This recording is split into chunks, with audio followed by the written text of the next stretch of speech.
Just wanted to talk about the Deftones have such a great way of capturing imagery. That the metal album with flamingos as the star cover.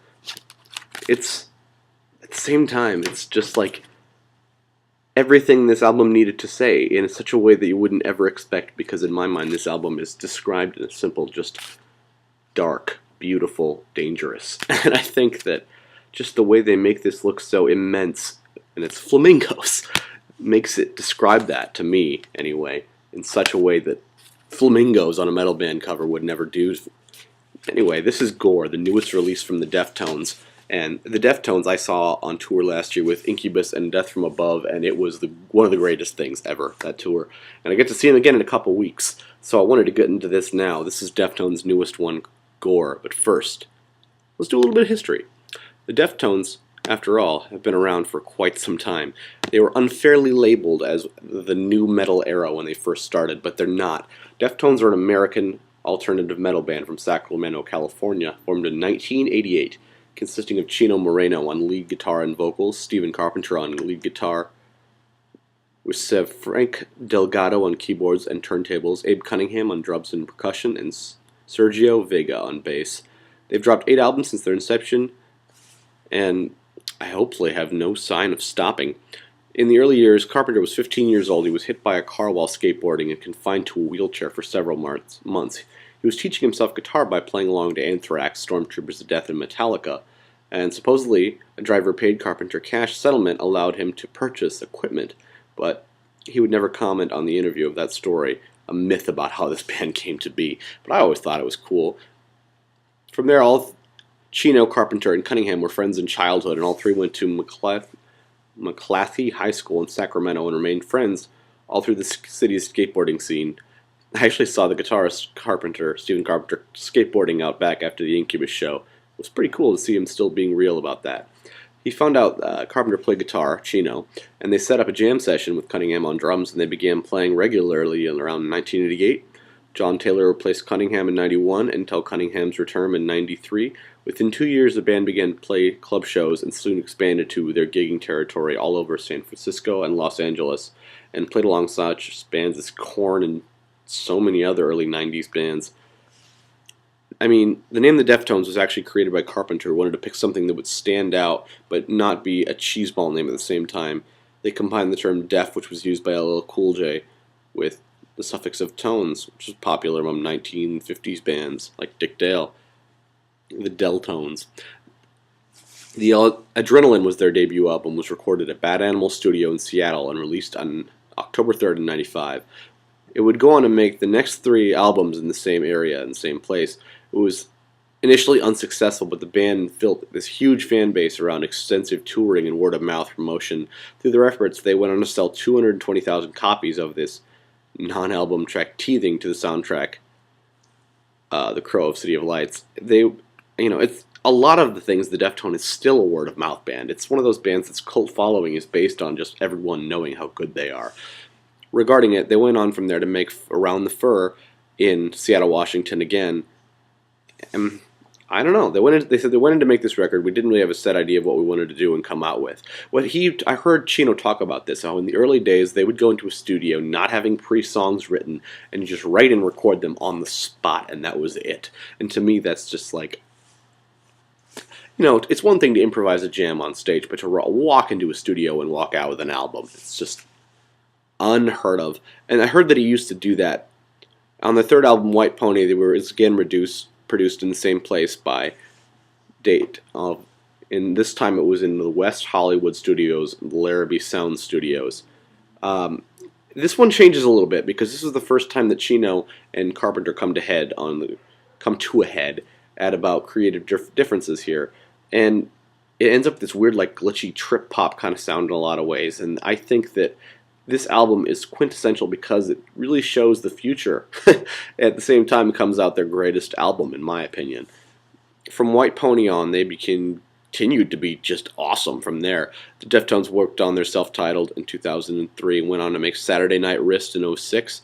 From there, they made the Arrows Sessions up until then, in the Chang's car accident. That was a big moment. I know that he he died a couple years ago, but what happened was he was in a car accident in 2008, and it was announced that he'd been moved into the care for an unnamed hospital, and he remained there for years, just comatose, and eventually, a few years ago, uh, I think it was 2009, they had released a statement saying that he had finally passed away.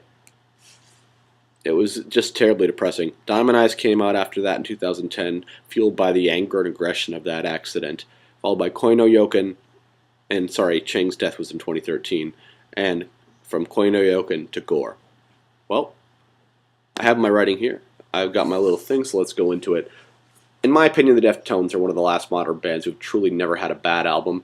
I would say they always put out great albums, in fact. I've always been just blown away by what they can do. They're one of those bands labeled as nu metal, but they've, like every good band from the nu metal era, have shed the label to move on into more alternative areas.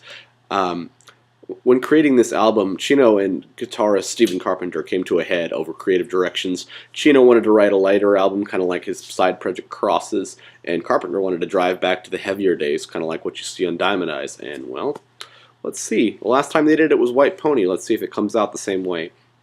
Prayers and Triangles is the album opener with a beautiful and melodic guitar line over a dark and soothing vocals from Chino. It builds up to a much larger guitar part and a soaring chorus. This song is beautiful, just beyond beautiful musically. I couldn't exactly call it a ballad, but it's more of like a signal of the sound to come on the album. It's grindingly heavy without getting, too comfortable. They can see this dark, smooth beauty of the album because Chino lays it down smooth, but Carpenter does not let him get comfortable and just strives to be heavy on this as he grinds away these epic guitar lines. Acid Hologram starts even slower with almost kind of a doom guitar line behind the vocals.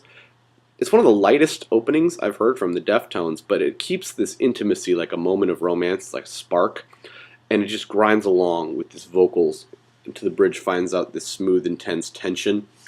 The next one is called Doomed User, and this is actually the song that they came to most of their problems as creatively, which is really crazy to me because it's the best song on the album, in my opinion. The guitar line here is my favorite line on the whole album. Vocally, Chino is forced to come out of his shell and attempts to keep it sounding calmer. It just shows off his range in a huge sing-along chorus while the guitar does not give in. And it's heavy and it's fun, and this is an absolute highlight of this. The tension builds to a great overall band performance. I don't know, somehow they create themselves a better environment by not agreeing, and it's just wonderful how sometimes that works out. Geometric Headdress, it takes place a couple notches, take it a couple notches straight up into the roof as they find a little bit more of this contained fury here. The choruses are sung pretty well, but they're shouted and screamed in between the grinding guitar. From there you go to Hearts and Wires, which is a dark and wavy synth line while the guitar noodles away quietly underneath. It's kind of more of a melodic guitar song, leads into some more slow vocals, but it's a much quieter, darker song that ticks along as Chino sings his pain away. Pittura Infante is a song that starts with melodic guitar line before a powerful vocal brings it in. It breaks up the line. This is a much lighter, happier sing-along, and the song is a great song, and I think personally a highlight. Some would disagree because it's lighter, but I think it'd be a fun sing-along at live shows, personally. It's got huge choruses. Sonically, it's changed. The song comes back to a much more intense grinding guitar at the end, but it's still a very light track overall. Xenon is a song that it's led by a driven and unique edgy guitar line. It's some very just classic, unique Stephen Carpenter lines that he's been so great with over the years with the Deftones, and it's the kind of thing that's the backbone of the song. Chino sings the chorus over tops, but it really comes together on the variation of those two parts grinding against each other. LMIRL is quiet strumming begun with slowly finding a groove to this piece. It's another example of dangerously intimate. Chino has one of the best vocal lines here as the huge range just flows out. Again, I would love to describe the whole album like this. Beautiful, dangerous, intimate. It ends with the heavy, heavy screaming from Chino, screaming right now, and I love that part. Gore is the title track of the album, and with a quick driving guitar line before exploding into one of the heaviest moments on the entire album. It switches between melodic and drivingly heavy, and everything about this album comes together in this one song to show you what they were about, and I love it so much. It's hugely melodic, dark, and heavy, and it's an album highlight. The guitar, again, is the backbone. Phantom Bride is calm, dark, and beautiful. It floats along much quieter than the last few, as a melodic guitar and a singing chorus. It's my favorite quiet song on the album because it perfectly captures everything just by the name, as a haunted, failed love willing to try no more. You can hear the emotion as the vocal sings. You waste your life trapped in emotion, you will waste away. The guitar solo, again, in the middle, is just gorgeous. I think it's a highlight. It's different, it's not the heavy stuff, but it's beautiful. The closer, Rubicon, starts slowly with a grinding guitar and soaring vocals to bring the overall feel of the album has been trying to give you since the beginning. Dark, perfectly beautiful, and grindingly intense. Sometimes that's just what makes an album great, is the amount of dysfunction and disharmony that comes together. Look at what happened on Mad Max. They hated every second of that, and it came together so well. It's rare, but sometimes musicians actually push together by not agreeing with each other and just refusing to compromise. And I think Chino and Steven are great about that because they've done it before and they know what they wanted. Their vision was so strong that they were not willing to compromise regardless of what everyone else wanted. The lighter choruses, the sing-alongs, fuse so well with his heavier guitar lines, like Diamond Eyes guitar lines, that it comes together as this beautiful, emotional, just grindingly intense album that soars by just refusing to compromise. I would say recommend Prayers Triangles, Doomed User, Gore, and Phantom Bride. Again, though, it's 5 out of 5-star masterpiece. Check out those flamingos. That's the Deftones. Definitely check it out if you get the chance.